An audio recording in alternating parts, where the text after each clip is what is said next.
নমস্কার, ভোটের হক কথা শান্তনুর সঙ্গে এই অনুষ্ঠানে আপনাদের সকলকে আরও একবার অভিনন্দন। এই মুহূর্তে আমরা রয়েছি উত্তর দিনাজপুর জেলা কংগ্রেস সভাপতি তথা রায়গঞ্জ বিধানসভা কেন্দ্রের মাননীয় বিধায়ক মোহিত সেনগুপ্তর সঙ্গে। আগামী 18ই এপ্রিল রায়গঞ্জ লোকসভা কেন্দ্রের নির্বাচন। এই নির্বাচনে প্রিয়রঞ্জন দাসমুন্সির এই কর্মভূমিতে প্রার্থী তার পত্নী দীপা দাসমুন্সি। দীপা দাসমুন্সিকে এই কেন্দ্র থেকে জয়ী করার ব্যাপারে দিনরাত এক করে পরিশ্রম করে চলেছেন মোহিতবাবু। কিভাবে ভোট প্রচার করছেন, কি কৌশল অবলম্বন করছেন, ভোটে জেতার ব্যাপারে কতটা আত্মবিশ্বাসী কংগ্রেস শিবির, এই সব বিষয় নিয়েই আমরা কথা বলবো জেলা কংগ্রেস সভাপতি মোহিত সেনগুপ্তর সঙ্গে। মোহিতবাবু, প্রথমেই আরসিটিভিতে আপনাকে অসংখ্য ধন্যবাদ আমাদের সঙ্গে সময় দেওয়ার জন্য। প্রথমেই আপনাকে যে প্রশ্নটা করব, যে গোটা পশ্চিমবঙ্গের নিরিখে কংগ্রেস আগের তুলনায় অনেকটাই ক্ষয়িষ্ণু হয়ে আছে আসন সংখ্যার নিরিখে। আপনাদের কাছে এই লোকসভা নির্বাচনটা কতটা গুরুত্বপূর্ণ বা কতটা লড়াই করতে পারবেন আপনারা? ব্যাপারটা হলো যে এটা আমরা উত্তর দিনাজপুর জেলায় একসময় প্রিয়রঞ্জন দাসমুন্সি থাকাকালীন আমরা 4টি পৌরসভা এবং পঞ্চায়েত, গ্রাম পঞ্চায়েত, প্রায় 78টি গ্রাম পঞ্চায়েত, পঞ্চসমিতি, 5টা পঞ্চসমিতি আমরা পেয়ে গেছি। এমনকি জেলা পরিষদও আমরা দখল ছিল। মুক্তালী সর্দার নেতৃত্বে জেলা পরিষদ 5 বছরে ভালো কাজ করেছে। তারপরে এমন একটা সময় আসলো যে জোর করে আমাদের নেতৃত্বকে নিয়ে যাওয়া, জোর করে আমাদের নেতৃত্ব কেনাবেচা করা, আমাদের পৌরসভা 4টা পৌরসভাকে নিয়ে চলে গেল হলো এবং পঞ্চায়েত সমিতি, গ্রাম পঞ্চায়েত সমস্তটাই তৃণমূল দখল করলো। এই যে ডিক্টেটরশিপ, যে বিরোধী পক্ষ থাকবে না, বিশেষ করে কংগ্রেসকে রাখবে না, এই তৃণমূল কংগ্রেসের নেত্রী যে বার্তা সারা বাংলার সাথে আমাদের উত্তর দিনাজপুর জেলা হয়। উত্তর দিনাজপুর জেলা পশ্চিমবাংলার 3টি জেলা কংগ্রেসের শক্তির ঘাঁটি। উত্তর দিনাজপুর জেলা, মালদা জেলা এবং মুর্শিদাবাদ জেলা, এবং 3টে জেলাকেই ওরা বেছে নিয়েছিল তো কংগ্রেসটা কীভাবে দুর্বল করা যায়। আপনাদের তো মনে আছে, আমি বারে বারে বলেছি যে উত্তর দিনাজপুর জেলা প্রিয়রঞ্জন দাসমুন্সির জেলা, পরবর্তীকালে দীপা দাসমুন্সির জেলা। এই জেলার মাটি কংগ্রেসের মাটি। এই জেলায় কিছু লাতখোর কংগ্রেসের নেতৃত্ব, চেয়ারম্যান, সভাপতি, এমএলএ চলে যেতে পারে, কিন্তু মানুষ তার সঙ্গে যায়নি। সেই জন্য পঞ্চায়েত নির্বাচন, পৌরসভা নির্বাচন কিন্তু আমরা দেখলাম। পৌরসভা নির্বাচনের ঠিক নমিনেশনের ব্যাপারে 7 দিন আগে আমাদের যারা কংগ্রেসের কাউন্সিলর, তাবড়তোড় কাউন্সিলর ছিলেন, যারা দুধে ভাতে খেয়ে বড় হয়েছে, কংগ্রেসের খেয়ে বড় হয়েছে, প্রিয়রঞ্জন দাসমুন্সির সান্নিধ্যে অনেক বড় হয়েছে, নিজেরা রোজগার করেছে, সেই যারা গাদ্দার কাউন্সিলর তৃণমূল আমাদের কংগ্রেসের কাউন্সিলররা রাতারাতি নির্বাচনে নমিনেশন ফাইল করে আগে চলে গেলেন। ভাবলেন একটা কংগ্রেসকে সব জব্দ করবে। শুভেন্দু অধিকারী ওদের নেতা, যে করে রায়গঞ্জ পৌরসভাটাকে কংগ্রেসকে ছিনে নিতে হবে। কিন্তু আমরা অভিভূত যে ওই 7 জন কাউন্সিলর চলে যাওয়ার পরেও রায়গঞ্জের এমন একটা পরিস্থিতি হয়েছিল, কংগ্রেসের যাকেই টিকিট দেওয়া হবে রায়গঞ্জ পৌরসভায় সেই জয়ী হবে। এবং নির্বাচনের 3 দিন আগে আইবি রিপোর্ট বলেছিল 27টা ওয়ার্ডের মধ্যে 25টি ওয়ার্ডেই কংগ্রেস জিতবে। সেই জন্য রাতারাতি শুভেন্দু অধিকারীর নির্দেশে, পুলিশের সহযোগিতায় সমস্ত ভোটের দিন সমস্ত পৌরসভার পৌর এলাকায় বুথগুলোকে রিগিং করে ছাপ্পা ভোট দিয়ে, এমনকি আমার ওয়ার্ডে আমার সেই সময় তৎকালীন আইসি নিজে ছাপ্পা ভোট দিয়েছে এবং পুলিশ ক্যাডার বাহিনীর ছাপ্পা ভোট, ভোটারদের মারধর, বোম্বিং, গুলি গালা করে রায়গঞ্জ পৌরসভাটা সব দখল করেছে। আপনারা প্রতিরোধটা করতে পারলেন না কেন সে সময়? আমরা প্রতিরোধ করতে পারতাম যদি পুলিশটা 60% নিরপেক্ষ থাকতো। এক পুলিশ এবং তৃণমূল মস্তান বাহিনী প্রতিরোধ করতে আমাদেরকে মারছে, বৃদ্ধাকে পুলিশ লাঠিচার্জ করছে, কেন লাইনে দাঁড়া আছে। তাহলে এই মতামত প্রতিরোধটা করবো কেমন করে? প্রতিরোধ করতে গেলে আমাদেরকে গুলি করছে, আমাদেরকে পুলিশ বাহিনী গুলি করছে, ক্যাডার বাহিনী তৃণমূলের গুলি করছে। তো প্রতিরোধটা কীভাবে হবে? পুলিশ যদি নিরপেক্ষ থাকতো, নিরপেক্ষ থাকবে না এই আমলে, 60% 40% নিরপেক্ষ থাকতো, আমরা বুঝে নিতাম তৃণমূল মস্তানদেরকে। মোহিতবাবু, আরেকটা কথা, একটা সময় শাসক দলের শিবিরে যারা রয়েছেন এই মুহূর্তে সবাই একটা সময়ে আপনি বা দীপা দাসমুন্সির সান্নিধ্যে ছিলেন। আপনার কথায় রাগের একটা বহিঃপ্রকাশ আছে, কোথাও কি একটা অভিমান হয় যে যাদের আপনি কাছ থেকে যাদের রাজনীতির পাঠ শেখালেন তারা বিরোধী দলে এবং কংগ্রেসের বিরুদ্ধে তারা প্রচারের প্রথম সারিতে, এই পর্যায়ে দাঁড়িয়ে সামনের লোকসভা নির্বাচনে কিভাবে ঘুরে দাঁড়াবেন, এই আশাটা কিভাবে করছেন? আমরা যেটা বলছিলাম যে পৌরসভা নির্বাচনের সাথে পঞ্চায়েত নির্বাচনও আমাদের প্রবীণ কংগ্রেস নেতা লিয়াকত আলী সভাপতি, দীর্ঘদিনের সভাপতি, জেলা পরিষদের প্রার্থী ছিলেন বাবলুবাবুর এগেনস্ট। ভোট জিতে হতো 25,000 ভোটে জিতত লিয়াকত আলী এবং শুভেন্দু অধিকারীর নির্দেশে লিয়াকত আলীকে কিডন্যাপ করে নিয়ে চলে গেল। আমি সেখানে এসপিকে বলেছি, সেখানকার এসডিওকে বলেছি একটা ফোর্স পাঠায়নি, তাকে বাড়িতে অত্যাচার, তার ফ্যামিলির উপর অত্যাচার, বন্দুকে গুলি, তার ওয়াইফের নাগেশ খাতুনের মাথায় গুলি, বন্দুক ঠেকিয়ে তাদেরকে কিডন্যাপ করে নিয়ে চলে যায় কলকাতায় শুভেন্দু অধিকারীর বাড়িতে। সেখানে বলা হচ্ছে তৃণমূল কংগ্রেসের পতাকা নিতে হবে লিয়াকত আলীকে।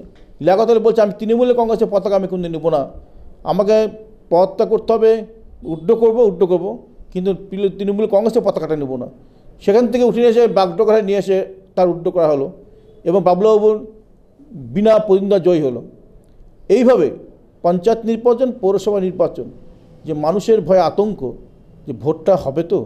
এইবার কি আপনারা নিশ্চিত যে আপনারা ভোটটা দিতে পারবে সাধারণ মানুষ, বা আপনাদের যে শক্তি সেই শক্তি প্রদর্শন করতে পারবেন ইলেকশনে, নাকি সেন্ট্রাল ফোর্সের ওপর এই বিশ্বাসটা রেখে আপনারা ভোটে নামলেন? আমরা ফোর্সের উপর বিশ্বাস করে আমরা ভোট নামি না, আমরা সাংগঠনিক শক্তির ভিত্তিতে ভোটে নামি।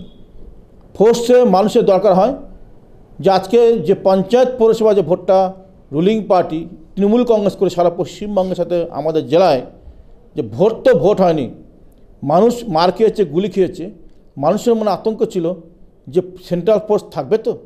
তা আমরা খুশি, আমাদের কেন্দ্রীয় নেতৃত্ব, অল ইন্ডিয়া কংগ্রেসের নেতৃত্ব মুভমেন্ট করে আমাদের এলাকায় কেন্দ্র বাহিনী আনার ব্যবস্থা করেছে।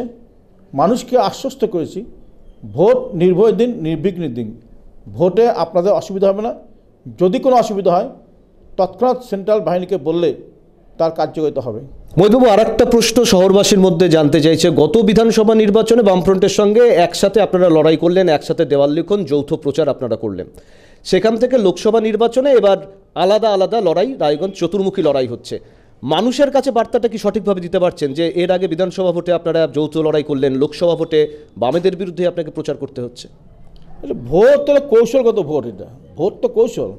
আজকে তখন বামফ্রন্টের সঙ্গে আমাদের কংগ্রেসের একটা অ্যালায়েন্স হয়েছিল, আমাদের এখানে অ্যালায়েন্স তো হয়নি, লোকসভাতে অ্যালায়েন্স হয়নি। লোকসভা অ্যালায়েন্স মানে কি কংগ্রেস থেকে বিহিত অ্যালায়েন্স হবে না? আমাদের এখানে শক্ত মাটি, কংগ্রেসের মাটি। এখানে সবাই তৃণমূল চলে যাওয়ার পর সাংবাদিকগুলো বলছিল বিভিন্ন পত্রপত্রিকায় যে আমাদের জেলা কংগ্রেস শেষ, ক্ষয়িষ্ণু, এবং সেলিম সাহেব বলছিল কংগ্রেসটা ক্ষয়িষ্ণু। কিন্তু আজকে আমরা বলতে পারি রাহুল গান্ধী যে মিটিং করে গেলেন এখানে, মানে লাখো লাখো লোক, আজকে লাখো লাখো লোক দেখে অন্যান্য দলের কপালে ভাঁজ পড়েছে। আমরা অভিভূত, যেখানে আমি আগেও বলছি কংগ্রেসের তাবড় কিছু কাউন্সিলর কিংবা কিছু নেতা কিংবা একজন এমএলএ তৃণমূল কংগ্রেস চলে যেতে পারে, কিন্তু সাধারণ মানুষ, সাধারণ ভোটাররা কিন্তু তৃণমূল কংগ্রেস যায়নি। কংগ্রেস যে জায়গায় আছে সেখানেই আছে। আমরা লড়াই করে খুব আনন্দ পাচ্ছি। আমরা আমাদের বলেছি গত 5 বছরে যে সেলিম সাহেব এমপি ছিলেন কোনো কাজের বহিঃপ্রকাশ আমরা পাইনি, মূল্যায়ন পাইনি, এবং তার যে নিজস্ব এমপি ল্যাডের টাকা বছরে 25 কোটি টাকা পায়, সেখানে 7.5 কোটি টাকা আনতে পায়নি, যেহেতু ইউসি দেয়নি। এমনকি দিল্লি থেকে কোনো পরিকল্পনা আমাদের এখানে আনতে পায়নি, এবং আমরা একটা ট্রেনের দাবি করেছিলাম, সকালের ট্রেন, সেই ট্রেনটা আনতে পায়নি।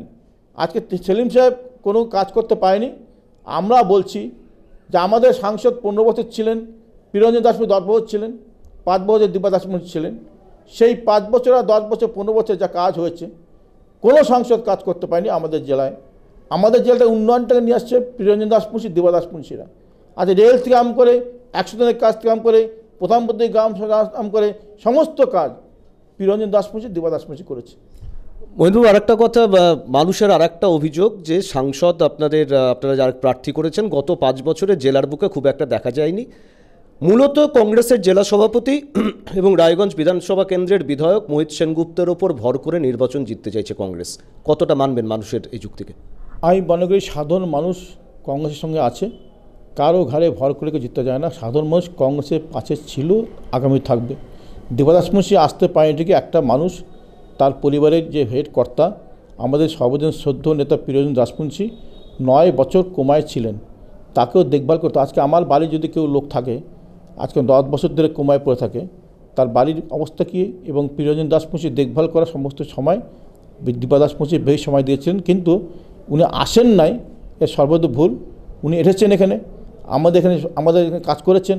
পৌরসভা নির্বাচনে যে অক্লান্ত পরিশ্রম করেছেন আমাদের রায়গঞ্জে, এবং পঞ্চায়েত নির্বাচনে বহু পরিশ্রম করেছেন, বিভিন্ন সময় আসছেন কিন্তু সব সময় এখানে থাকেননি। এবং থাকেননি কেন, প্রিয়জন দাসমুন্সি অসুস্থ ছিলেন, কোমায় ছিলেন। তা আমি মনে করি এটা কোনো ফ্যাক্টর না। কংগ্রেসের সাংগঠনিক শক্তি যে আজকে বিভিন্ন মিডিয়ায় বলছিলেন উত্তর দিনাজপুর জেলা কংগ্রেস সংগঠন শেষ হয়ে গেছে, বিভিন্ন পত্রিকায় প্রিন্টিং মিডিয়ায় বলছিলেন, কিন্তু আজকে প্রমাণিত কংগ্রেস এখানে আছে, টেক্কা দিয়ে লড়াই করছে। আমরা 100% কংগ্রেস এখানে জয়ী হবে, দীপা দাসমুন্সি বিপুলভাবে ভোটে জয়ী হবে, আমরা গ্যারান্টি দিয়ে বলতে পারি। প্রধান বিরোধী কাকে ভাবছেন? গোটা জেলাতে একটা বিজেপির ওয়েভ উঠছে বলে দাবি করছে বিজেপি পক্ষ থেকে। আর আপনার রাহুল গান্ধী নির্বাচনী জনসভায় সেই অর্থে তৃণমূল কংগ্রেস বা বামেদের কথা প্রসঙ্গ আনেননি, তৃণমূল কংগ্রেসকে নামমাত্র ছুঁয়ে গেছেন, প্রধান আক্রমণ করেছেন বিজেপিকে। আপনারাও কি বিজেপিকে প্রধান প্রতিপক্ষ মনে করছেন রায়গঞ্জ লোকসভা কেন্দ্রে? সারা ভারতবর্ষে বিজেপি আমাদের প্রতিপক্ষ, সারা ভারতবর্ষে লড়াই হচ্ছে, মোদি এবং রাহুল গান্ধী লড়াই হচ্ছে। সারা ভারতবর্ষে মানুষ ঠিক করে ফেলছে যে এবার আর মোদিকে ভোট দেবে না, বিজেপিকে ভোট দেবে না, এবং সবাই ঐক্যবদ্ধ হচ্ছে, হিন্দু মুসলমান শিখ খ্রিস্টান সবাই ঐক্যবদ্ধ হয়ে একটা দলকে ভোট দেবে, জাতীয় কংগ্রেস, যার নেতৃত্ব রাহুল গান্ধী। তেমনি আমাদের এখানে লড়াইটা হচ্ছে অ্যাকচুয়ালি আমাদের সঙ্গে, কংগ্রেসের সঙ্গে লড়াই হচ্ছে, বিজেপির সঙ্গে লড়াই হচ্ছে। এখানে তৃণমূল এবং সিপিএম অনেক পিছিয়ে থাকবে, আমাদের মূল লড়াই বিজেপির সঙ্গে। তাই মানুষ, ধর্মনিরপেক্ষ মানুষ যারা আছে আমাদের জেলায়, গণতান্ত্রিক প্রিয় মানুষ, ধর্মনিরপেক্ষ মানুষ, সব মানুষ ঐক্যবদ্ধ হবে আমাদের প্রার্থী দীপা দাসমুন্সিকে হাত চিহ্নে ভোট দিয়ে জয় করে আনবেন। এবং কেন্দ্রে রাহুল গান্ধী প্রধানমন্ত্রী হচ্ছে, আমাদের এখানে দীপা দাসমুন্সি জয় হয়ে গেলে একটা ভালো মন্ত্রিত্ব পাবে, এবং সেই মন্ত্রীর দরবারে আমরা তাকে নিয়ে গিয়ে জেমস যে স্বপ্নটা প্রিয়দর ছিলেন, জেমস স্বপ্ন বাস্তবায়িত করার জন্য প্রিয় চেষ্টা করেছিলেন, সেই স্বপ্নটাকে বাস্তবায়িত করার জন্য আমরা দীপা দাসমুন্সির হাত ধরে আবার রাহুল গান্ধীর কাছে যাব। রাহুল গান্ধী বলে গিয়েছে, এখানে মিটিংয়ে বলে গিয়েছে যে এইমস ব্যাপারে আমি নিশ্চয়ই, আমরা ক্ষমতা আসলে আমরা আবার দেখব রায়গঞ্জে এইমস করা যায় কিনা। আমরা তাই দীপা দাসমুন্সি জয় হয়ে গেলে ভালো একটা মন্ত্রিত্ব হবে, এবং দীপা দাসমুন্সির হাত ধরে আবার আমরা রাহুল গান্ধীর কাছে যাব, যে প্রিয়দার স্বপ্নটা বাস্তবায়িত করার জন্য, যে বাস্তবায়িত করে জানি বিজেপি, তৃণমূল, সিপিএম তিনটা দল এই বাস্তবায়িত করতে জানি এইমস, সেই এইমসটাকে আমরা আবার রায়গঞ্জে করার ব্যবস্থা করা হবে, এবং রাহুল গান্ধীর হাত আমরা পৌঁছে যাব। আমরা দীপা দাসমুন্সির হাত ধরে রায়গঞ্জে আবার যেন এইমসটা আমরা করতে পারি, সেই ব্যবস্থা আমরা জনগণের কাছে বলছি। এবং তাই খাইল না, আমাদের ভাবি প্রধানমন্ত্রী রাহুল গান্ধী তিনিও বলে গেছেন আমাদের সভায়। মোহিতবাবু, মুখ্যমন্ত্রী রায়গঞ্জের জনসভায় বলে গিয়েছেন রায়গঞ্জের জন্য প্রভূত উন্নয়ন করেছেন, মেডিকেল কলেজ হচ্ছে, super speciality hospital, Raiganj university, আপনার কন্যাশ্রী, সবুজ সাথী, অগণিত উন্নয়নের ক্ষেত্রে মানুষ তৃণমূল কংগ্রেসকে ভোট না দিয়ে আপনাদের ভোট দেবে কেন? এত উন্নয়ন হয়েছে, উন্নয়ন রাস্তায় যদি দাঁড়িয়েই থাকে, আপনাদের কেন ভোটটা দেবে? ব্যাপারটা হলো, মেডিকেল কলেজটা তো ইউপি সরকারের আমলে, প্রধানমন্ত্রী মনমোহন সিংয়ের আমলে, এবং সুপার স্পেশালিটি হাসপাতালের টাকাটাও বিআরজিএফের টাকা, ইউপি সরকারের আমলে, এবং এই টাকাটা কেন্দ্র সরকারের, এবং উনি জাহির করছেন আমি করেছি। যদি এতই উন্নয়ন করে থাকেন, ইউনিভার্সিটি হয়েছে ঠিক আছে, আমরা সমর্থন করেছিলাম, ইউনিভার্সিটির একটা লোক নেওয়ার কারখানা হয়েছে, ওখানে অজস্র পয়সা ইনকাম হচ্ছে, একটা group D group C contractual staff নিক্ষেত্র 20 লাখ 25 লাখ টাকা ইনকাম হচ্ছে, এবং টাকা ইনকাম করে সেই টাকাটা যাচ্ছে ওদের প্রদেশে যাচ্ছে, সেন্ট্রালে যাচ্ছে টাকাটা জমার জন্য। এই ধরনের ইউনিভার্সিটি আমরা চাইনি। তা এত কন্যাশ্রী, সবুজশ্রী, যুবশ্রী যদি এতই হয়ে থাকে, এতই কাজ হয়ে থাকে, তা ছাপ্পা ভোট দেওয়ার কারণ যুক্তিটা আছে। রিগিং করে ছাপ্পা ভোট, আজকে মস্তানি মারে, গুলি করে, আগুন ধরিয়ে, বুথে বুথে হামলা, বুথে ব্যালট বক্সে ছিনতাই করে নেওয়া, প্রশাসনিক স্তরে জেতা ব্যালট পেপারকে ছিনতাই করে যাওয়া, এই ধরনের কেন হয়? এতই কাজ করতে গিয়ে এত উন্নয়ন হয়?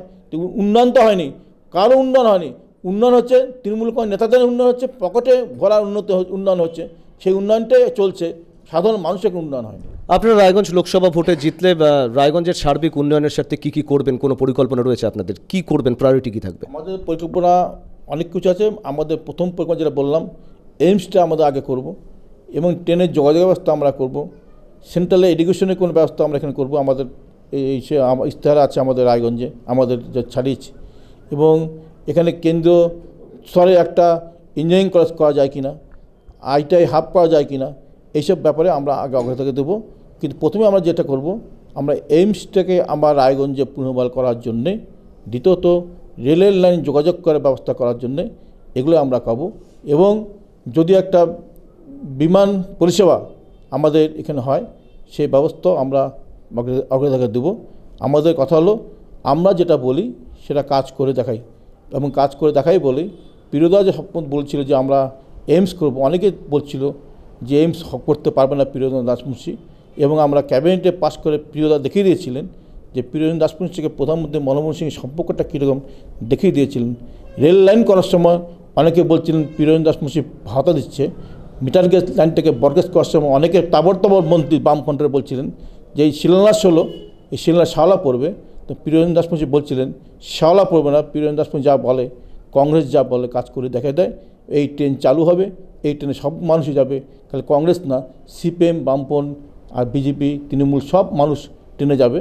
এর নাম প্রিয়রঞ্জন দাসমুন্সি, এর নাম জাতীয় কংগ্রেস। জাতীয় কংগ্রেস যা বলে তা করে দেখিয়ে দেয়। তা প্রমাণ রাহুল গান্ধী বলেছিলেন যে কয়েক মাস আগে দেশের 5টা রাজ্যে নির্বাচন হয়েছিল, রাহুল গান্ধী বলেছিলেন যে আমরা জিতলে কৃষি ঋণ মুকুব করে দেবো। 3টা রাজ্যে কংগ্রেস দখল করেছিল, বিজেপি 3.5টা রাজ্যে, 5টা রাজ্যে বিজেপি উৎখাত হয়েছিল। সেই 3টা রাজ্যে কিন্তু শপথ নেওয়ার পরে 2 দিন পরেই কৃষি ঋণ মুকুব করে দিয়েছিল। এর নাম জাতীয় কংগ্রেস, এর নাম রাহুল গান্ধী। সেই জন্য কংগ্রেস যা বলে তা করে দেখিয়ে দেয়, কোনো ভাওতা না। মহিতবাবু, শেষ প্রশ্ন আপনার কাছে। চতুর্মুখী লড়াই রায়গঞ্জ লোকসভা কেন্দ্রে, একটা সময় মনে হচ্ছিল কংগ্রেস প্রায় ফুরিয়ে যাবে, কিন্তু অনেকটা ফিনিক্স পাখির মতো আবার ধ্বংসস্তূপ থেকে উঠে দাঁড়িয়ে মাথা উঁচু করে লড়ার চেষ্টা করছে। নির্বাচনে জেতার ব্যাপারে কতটা আত্মবিশ্বাসী? ফিনিক্স পাখির মতো উড়ে দেওয়া আমরা লড়ার চেষ্টা করি। আমরা আগেও বলছি, প্রিন্টিং মিডিয়া, ইলেকট্রিক মিডিয়া এটা সাজানো গল্প যে কংগ্রেসটা শেষ হয়ে গেছে, ফিনিশ হয়ে গেছে, ঘনিষ্ঠ হয়েছে। কিন্তু আমরা সাংগঠনিক স্তরে আমরা বলছিলাম, জেলা ঘুরি, আমরা জেলা মানুষের কথাবার্তা বলি যে কংগ্রেসটা শক্তিশালী আছে।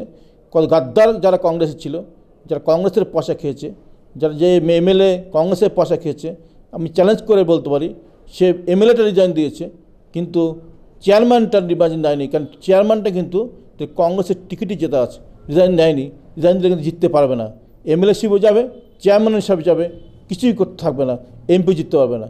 কিন্তু আমি মনে করি কংগ্রেসটা এখানে প্রচণ্ড শক্তিশালী। কংগ্রেসটা শক্তিশালী এই জন্য বলছি যে প্রিয়রঞ্জন দাসমুন্সি এই জেলায় অনেক কাজ করেছে, যা কিনা কোনো নেতা, কোনো বামফ্রন্টে কোনো নেতা কাজ করেনি, কোনো তৃণমূলের নেতা কাজ করেনি। প্রিয়রঞ্জন দাসমুন্সি আমলে কোনো চাকরি, কোনো কথা, ট্রিটমেন্টের ক্ষেত্রে কোনো মানুষের কেউ পয়সা দিতে হতো না। কিন্তু এখন এই আমলে ট্রিটমেন্ট করতে গেলেও একটা পয়সা নিচ্ছে, কলকাতায় ট্রিটমেন্ট করতে পয়সা নিচ্ছে, সমস্ত ঘুষ। এই মানুষ এই জন্য পরিত্রাণ চাচ্ছে। এই কবে মুক্তি হবে আমরা এটা বলতে পারি। কেন্দ্রে যদি এবার রাহুল গান্ধী ক্ষমতা আসবেই, রাজ্য কিন্তু পালাবদল হবে। 20 সালে আমাদের রাজ্যে তৃণমূল কংগ্রেসটা উঠে যাবে। আমরা তখন কথা বললাম উত্তর দিনাজপুর জেলা কংগ্রেস সভাপতি এবং তথা রায়গঞ্জের বিধায়ক মোহিত সেনগুপ্তের সঙ্গে রায়গঞ্জ লোকসভা কেন্দ্রের কংগ্রেস প্রার্থী দীপা দাসমুন্সির প্রধান সেনাপতি।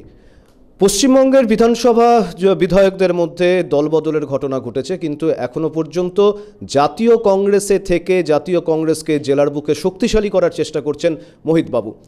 এইমস থেকে শুরু করে রেলের উন্নয়ন, শিক্ষার ক্ষেত্রে উন্নয়ন নিয়ে এই সব প্রতিশ্রুতি নিয়েই কংগ্রেস প্রার্থীর সমর্থনে দিনরাত এক করে প্রচার চালাচ্ছেন কংগ্রেস কর্মী সমর্থকেরা।